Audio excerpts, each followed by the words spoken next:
অনেকে একটা ভুল ধারণা আছে আমাদের মধ্যে। আমরা মনে করি ইসলামী আন্দোলন করা, সংগঠন করা জায়েজ নাই। আমি আপনাদেরকে উল্লেখ করে বলতে চাই, 114টা সূরার মধ্যে একটা সূরার নাম আল্লাহ দল নামে অবতীর্ণ করেছেন। হিজবুন মানে দল, আহজাব মানে অনেকগুলো দল, সম্মিলিত বাহিনী। তাহলে আজকে যে সূরা আলোচনা করছি, অনেকগুলো দলের সমন্বয়ে যা বলা হয় তাকে বলা হয় আহজাব। এই সূরা আহজাবের 21 এবং 22 নম্বর আয়াতের কিছু কথা আমি আপনাদের সামনে তুলে ধরব। সূরার প্রেক্ষাপট: বিশ্বনবী জনাবে মুহাম্মদ রাসূলুল্লাহ সাল্লাল্লাহু আলাইহি সাল্লাম মক্কা থেকে হিজরত করে মদিনায় গেলেন। আপনারা জানেন, মদিনায় যাওয়ার পর রাসূলের সবচেয়ে বুজুম ফ্রেন্ড যাকে বলা হয়, খুবই কাছের মানুষ, প্রথম বন্ধু যিনি বিশ্ব নবীকে বরণ করে নিলেন, তার নাম হলো আব্দুল্লাহ ইবনে উবাই। দাড়ি লম্বা, মাথায় পাগড়িও লম্বা, খুব সুন্দরভাবে বিশ্ব নবী জনাবে মুহাম্মদ রাসূলুল্লাহ সাল্লাল্লাহু আলাইহি সাল্লামকে রিসিভ করে নিলেন। নবীর সাথে যান, নবীর সামনে এগিয়ে যান, নবীকে নিয়ে যান, আর পিছন থেকে হাত দিয়ে ইশারা করেন, আমি সাথে আছি বটে, তবে আন্তরিকতা দিয়ে নাই। বলেন নাউজুবিল্লাহ। আব্দুল্লাহ ইবনে উবাই বিশ্বনবীর প্রথম বন্ধু, মদিনায় বিশ্ব নবীকে নিয়ে ঘোরাফেরা করেন আর ভিতরে কূট কৌশল করেন নবী মুহাম্মদ রাসূলুল্লাহ সাল্লাল্লাহু আলাইহি সাল্লামকে কি করে বিপদে ফেলা যায়। খুব বেশি দিন হলো না, 1 বছর পেরিয়ে গিয়ে দ্বিতীয় হিজরি সনের রমজান মাসের 17ই রমজান বিশ্বনবী জনাবে মুহাম্মদ রাসূলুল্লাহ সাল্লাল্লাহু আলাইহি সাল্লামকে যুদ্ধ করতে বাধ্য হতে হলো। আপনারা জানেন, 17ই রমজান বিশ্বনবী মাত্র 313 জন মুজাহিদ নিয়ে 1000 সুসজ্জিত বাহিনীর বিরুদ্ধে যুদ্ধ করে জয়লাভ করে ইসলামের পতাকা মাত্র 2 বছর হতে না হতেই আল্লাহর নবী মুহাম্মদ রাসূলুল্লাহ সাল্লাল্লাহু আলাইহি সাল্লাম মদিনার ভূমিতে উড্ডীন করে জানিয়ে দিলেন, মক্কার লোকেরা 13 বছর তোমাদের সামনে দাওয়াতে কাজ করলাম, 13 বছর পর্যন্ত তোমাদের এলাকার লোক হিসাবে অনেক দাওয়াত তোমাদেরকে দিলাম, তোমাদের সুন্দর করে আল্লাহর বাণী শোনালাম, ইয়া কওমি উবুদুল্লাহ মা লাকুম মিন ইলাহিন গায়রু, এক আল্লাহর ইবাদত করো, এই আল্লাহ ছাড়া কোনো ইলাহ নাই। কিন্তু 13 বছরের রেজাল্ট হলো মাত্র কয়েকজন ছাড়া কেউ তোমরা আমার ডাকে সাড়া দিলে না। তাকায় দেখো, আমি মক্কা থেকে হিজরত করে মদিনায় এসেছি, মদিনার লোকেরা আমাকে রাষ্ট্রপতি বানিয়ে দিয়ে ইসলামের পতাকাকে উড্ডীন করে আমাকে মর্যাদা দান করেছে, তবে আমি প্রতিশোধ নিতে চাই না। তোমরা যদি আমার কাফেলায় যোগদান করতে চাও, আমি তোমাদের সকলকে ক্ষমা করে দিলাম, চাচা আবু জেহেল তোমাকেও ক্ষমা করে দিলাম। তুমি যদি আল্লাহর কালেমা লা ইলাহা ইল্লাল্লাহু মুহাম্মাদুর রাসূলুল্লাহ সাল্লাল্লাহু আলাইহি সাল্লাম গ্রহণ করে নাও। সে করে নাই। প্রেক্ষাপট হলো, বদরের ময়দানে বিশ্বনবী জয়লাভ করলেন, উহুদের ময়দানে আব্দুল্লাহ ইবনে উবাইর মুনাফিকি আচরণের কারণে 300 জন মুজাহিদকে নিয়ে তিনি ভেঙে পড়ার কারণে, আর গিরিপথে যে 14 জন রেখেছিলেন তাদের নির্বুদ্ধিতার কারণে নবী হেরে গেলেন, বিজয় লাভ করতে পারলেন না, পরাজয় বরণ করলেন। 70 জন মুসলিম শাহাদাত বরণ করল বটে, কিন্তু বিশ্বনবী মুহাম্মদ রাসূলুল্লাহ সাল্লাল্লাহু আলাইহি ওয়াসাল্লাম মনোবল শেষ হলো না, হতাশ হলেন না। নবী আবার কর্মী বাহিনীকে নিয়ে আবার আগের মতো শক্তি সঞ্চার করছেন। এই দিকে বদরের ময়দানে যুদ্ধের সময় যেই লোকগুলি দেশ থেকে পালিয়ে গিয়েছিল, ওরা মদিনার আনাচে কানাচে বিভিন্ন পাহাড়ের গুহায় বিভিন্ন এলাকায় তারা বসতি স্থাপন করে, তাঁবু স্থাপন করে সেই জায়গায় বসে আছে। আর নবী মুহাম্মদ রাসূলুল্লাহ সাল্লাল্লাহু আলাইহি ওয়াসাল্লামের বিরুদ্ধে চক্রান্ত মেতে উঠেছে। সব দলগুলিকে একজোট করে আল্লাহ নবীর বিরুদ্ধে আরেকটি যুদ্ধ করার জন্য, আরেকটি ডাক দেওয়ার জন্য ওরা চক্রান্ত করছে। গত 5ই আগস্ট 2024, নাম বলছি না, একটা গোষ্ঠী এইভাবে পালিয়ে গিয়ে ভারতের কলকাতায়, বিশেষ করে কলকাতা সব বিভিন্ন এলাকায়, বিশেষ করে কলকাতাতে বেশি, ওখানে বসে থেকে ফন্দি ফিকির আঁটছে, মাঝে মধ্যে ফেসবুকে বন্ধুরা দিচ্ছে আর বলছে এই সামনে 15 তারিখেই চলে আসবে। বলছে না, কথা বলে না কেন, কথা বলতে বলছে না। আজকে সূরা আহজাবের আলোচনা শুনুন। প্রেক্ষাপট, বিশ্ব নবীর কাছে পরাজয় বরণ করে বদরের ময়দানে মুখ দেখাতে না পেরে যে সকল নেতাগুলি পালিয়ে চলে গিয়েছিল, পাহাড়ের অন্তরালে বিভিন্ন গুহায় যারা বসে থেকে চক্রান্ত করছিল, ওরা সবাই মিলে একজোট করে সব দলগুলিকে একত্রিত করে মহাজোটে রূপান্তরিত করেছিল। আর এই জোটের নাম ছিল আহজাব, মানে দল সমূহ সম্মিলিত বাহিনী। বিশ্ব নবী জনাবে মুহাম্মদ রাসূলুল্লাহ সাল্লাল্লাহু আলাইহি সাল্লাম এই সম্মিলিত বাহিনীর মোকাবিলা করার জন্য আল্লাহ পাক রব্বুল আলামিনের পক্ষ থেকে নির্দেশ প্রাপ্ত হয়ে এক দল মুজাহিদকে বললেন, তোমাদের চিন্তার কোনো কারণ নাই, তোমরা যদি আল্লাহকে এক বলে জানো, ইন্নাল্লাযিনা ক্বালু রাব্বুনাল্লাহ সুম্মা ইসতাকামু তাতানাজ্জালু আলাইহিমুল মালায়েকা, তোমরা যদি আল্লাহকে রব বলে মেনে থাকো আর অটল অবিচল থাকো, আমার আল্লাহ আসমান থেকে ফেরেশতা দ্বারা তোমাদেরকে সহযোগিতা করবে। বিশ্ব নবীর নেতৃত্বে সাহাবী আজমাইন একজোট হয়ে গেল, সম্মিলিত বাহিনীর বিরুদ্ধে সংগ্রাম করে আল্লাহ পাক রব্বুল আলামিনের ইচ্ছায় বিশ্ব নবী মুহাম্মদ রাসূলুল্লাহ সাল্লাল্লাহু আলাইহি সাল্লাম জয়লাভ করলেন। বলুন আলহামদুলিল্লাহ। জোহরের সালাতে আদায়ের পর সাহাবীরা বিদায় নিয়ে চলে যাচ্ছে, দেখা গেল বনু কুরাইজা গোত্র আবার সন্ধি ফকিরে এটে আবার যুদ্ধের জন্য আবার পরিবেশ তৈরি করলো। বিশ্বনবী যুদ্ধের পর আবার যুদ্ধে মেতে উঠলেন। দেখা গেল ওই যুদ্ধ বিশ্বনবী জনাবে মুহাম্মদ রাসূলুল্লাহ সাল্লাল্লাহু আলাইহি সাল্লাম বিজয় লাভ করলেন। বলুন আলহামদুলিল্লাহ। নবী জীবিত থাকাকালীন ৭৯, কোন বর্ণনায় ৮১টি যুদ্ধ সংগঠিত হয়েছিল। আল্লাহর নবী কোন বর্ণনায় ১৮, কোন বর্ণনায় ২৭, কোন বর্ণনায় ২৯টি যুদ্ধে বিশ্ব নবী নিজে উপস্থিত ছিলেন। অনেকে বলেন যে না, জিহাদ ইসলামের মধ্যে নাই, ইসলামী আন্দোলন ইসলামের মধ্যে নাই। আমি তাদেরকে বলি, সূরা আহজাবের প্রেক্ষাপট আপনি দেখুন, সূরা আহজাব নাজিলের শানে নজুল আপনি দেখুন, আপনি কিভাবে রয়ের এজেন্ট হয়ে, ভারতের দালাল হয়ে, মুখে দাড়ি রেখে, মাথায় পাগড়ি পরে, মাথায় টুপি দিয়ে আপনি একজন আলেম হওয়ার পর কেমনে আপনি বলেন যে কোরআনুল কারীমের মধ্যে জিহাদ নাই?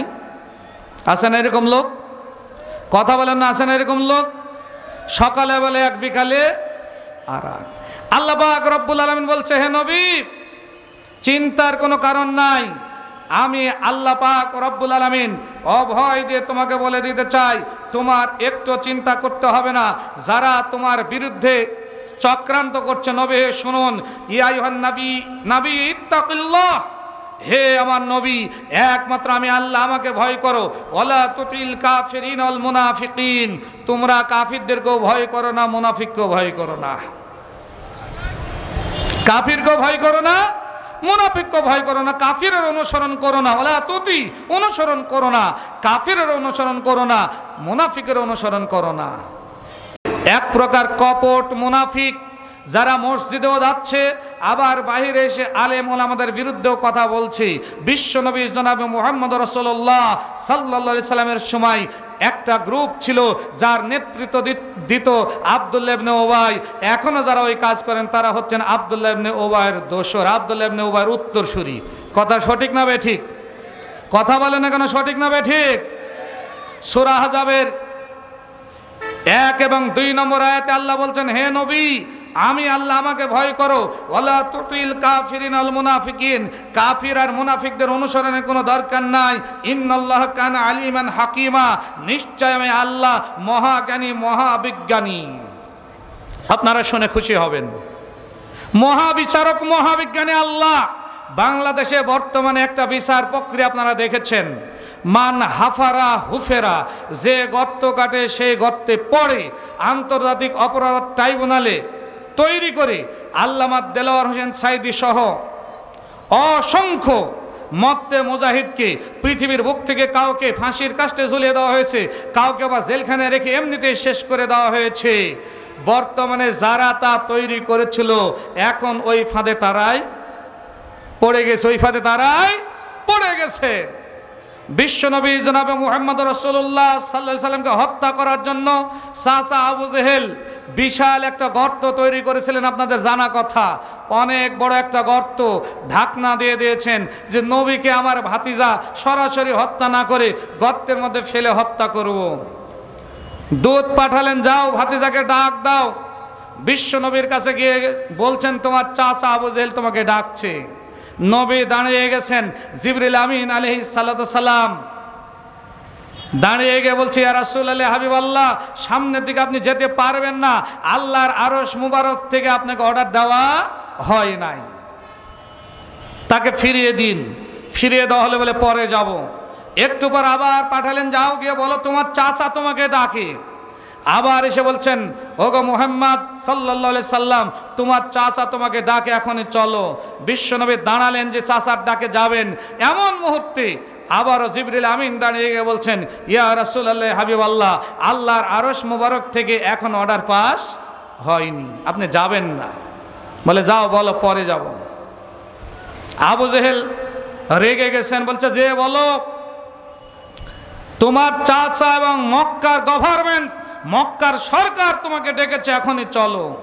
ফোর্স দিয়ে এসে দূত বিশ্ব নবীকে বলছে, মুহাম্মদ, এতক্ষণ বলেছিলাম তোমার চাচা, এখন আরেকটি শব্দ যোগ করে বলছি, তোমার চাচা এবং মক্কার সরকার, মক্কার প্রেসিডেন্ট, মক্কার গভর্নমেন্ট তোমাকে নির্দেশ দিয়েছে, এখনই তার কাছে যেতে হবে।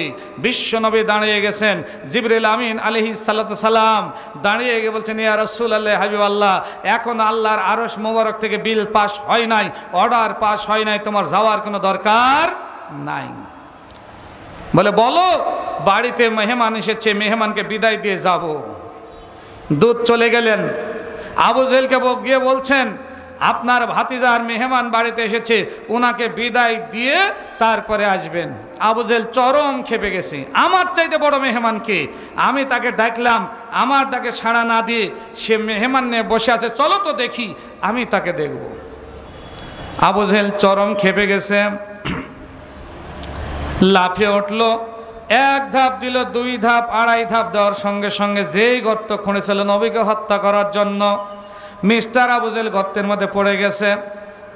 চিৎকার দিয়ে বলে, কে কোথায় আছো, আমাকে বাঁচাও, আমি তো গর্তের মধ্যে পড়ে গেছি, নিচে সব টেনে চলে যাচ্ছে। অনেক লোক তার হাত ধরলে ওঠাতে পারে না। আবু জেহেল বলল, দৌড় দাও আমার ভাতিজার কাছে, ভাতিজা ছাড়া কেউ উঠাতে পারবে না। দূত চলে গেল বিশ্বনবী জনাবে মুহাম্মদ রাসূলুল্লাহ সাল্লাল্লাহু আলাইহি সাল্লামের কাছে। আল্লাহ নবীর কাছে যাওয়ার পর নবীকে বলছে, ওগো নবী, তোমার চাচা আবু জেহেল মক্কার সরকার গর্তের মধ্যে পড়ে গেছে, এই মুহূর্তে তুমি তাকে বাঁচাও, না হলে মারা যাবে। জিবরিল সামনে দণ্ডায়মান। জিবরিল বলে, ওগো নবী, আল্লাহর আরশ মোবারক থেকে অর্ডার পাস হয়ে গেছে, এখন আপনি চলে যান এবং তাকে বাঁচিয়ে দিন। বিশ্ব নবী চলে গেলেন, দেখে আবু জেহেল চুম্বকের মতো নিচের দিকে নেমে যায়। আল্লাহ নবী শুধুমাত্র বিসমিল্লাহ বলে হাতখানা বাড়িয়ে দিলেন। হস্ত মোবারক ডান হাতখানা বাড়িয়ে দেওয়ার সঙ্গে সঙ্গে আল্লাহর ইচ্ছাই যেই আবু জেহেল গর্তের নিচে চলে গিয়েছিলেন, সেকেন্ডের মধ্যে চুম্বকের মতো আল্লাহ নবীর হাতে হাত লেগে গেল। খুব তাড়াতাড়ি ওই গর্তের মধ্য থেকে উপরে উঠে গেল। বলুন আলহামদুলিল্লাহ। আবু জেহেল বলেছিল, ভাতিজা, তুমি আমাকে বাঁচাও, আমি ইসলাম কবুল করব। যখনই গর্তের উপর থেকে তাকে ওঠানো হলো, গর্তের মধ্যে থেকে উপরে ওঠানো হলো, আবু জেহেল বলছে, ভাতিজারে, তোমার মতো জাদুকর মক্কা মদিনায় কেউ নাই, মুসলমান হলো না। তাহলে গর্তে যে খুঁড়বে, গর্তে সেই পড়বে। আপনারা দেখেছেন বর্তমান আন্তর্জাতিক অপরাধ ট্রাইব্যুনালের প্রসিকিউটর, প্রধান chief prosecutor advocate Tajul Islam সাহেব, উনি এমন সুন্দর একটা বিচার প্রক্রিয়া শুরু করেছেন, যেখানে 32 জন যারা শাসন পর্যায়ে ছিলেন, এর মধ্যে প্রায় 23 জন যারা সেনাবাহিনীর দায়িত্ব পালন করতেন, অনেক বড় বড় দায়িত্ব পালন করতেন, তাদেরকেও তিনি তালিকার মধ্যে নিয়ে চলে এসেছেন, যাতে করে আগামী দিনের বাংলাদেশকে সুন্দর একটা বিচার বহির্ভূত হত্যাকাণ্ড যেন আর কেউ ঘটাতে না পারে, বিচার বিভাগ যেন নিরপেক্ষ হয়। এই জন্য মধ্যে মুজাহিদ অ্যাডভোকেট তাজুল ইসলাম তিনি সামনে দাঁড়িয়ে এই বিচার প্রক্রিয়াটাকে হাতে নিয়ে স্বচ্ছ একটা বিচার প্রক্রিয়া দেশের মানুষকে দেখানোর জন্য সামনে এগিয়ে যাচ্ছেন। আমরা তার জন্য দোয়া করি, আগামী দিনে এরকম বিচার বহির্ভূত হত্যাকাণ্ড যেন না হয়। যেমনভাবে আহজাবের মাধ্যমে বিশ্বনবী এবং তার সাহাবীদেরকে পৃথিবীর বুক থেকে বিদায় করে দেওয়ার চেষ্টা করা হচ্ছিল, গততে বাংলাদেশে ওইরকম কায়দা হয়েছে, আর যেন না হয়। এই জন্য আল্লাহর কাছে দোয়া করি, আল্লাহ আমাদের সকলকে হেফাজত করে, বলো না আমিন। সম্মানিত উপস্থিতি, এইরকম একটা প্রেক্ষাপটে সূরা আহজাব অবতীর্ণ হয়েছিল। আল্লাহ পাক রব্বুল আলামিন জানিয়ে দিলেন, হে নবী, আমাকে যদি ভয় করো আর মুনাফিক আর কাফিরের অনুসরণ না করো, আমি আল্লাহ তোমাদের উপর আমার আরশ থেকে যান। আসুন কথা বলছিলাম, আল্লাহ বলেছেন, হে নবী, তুমি যদি আমাকে ভয় করো তাহলে জেনে রাখো কোনো কাফির এবং মুনাফিক তার অনুসরণ করার দরকার নাই, ওরা তোমার কোনো ক্ষতি করতে পারবে না। আমি হলাম মহাবিচারক, আমি হলাম মহাজ্ঞানী।